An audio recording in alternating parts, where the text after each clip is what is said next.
The knit front and back starts like a regular knit stitch. So you insert your hook, your needle, yarn over, pull through, but now you don't pull off. That was a knit front.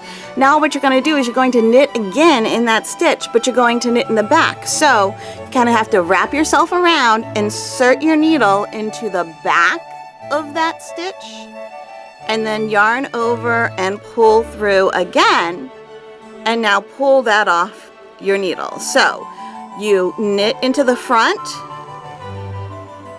and then you knit into the back. Okay, I'll show you in the other hand.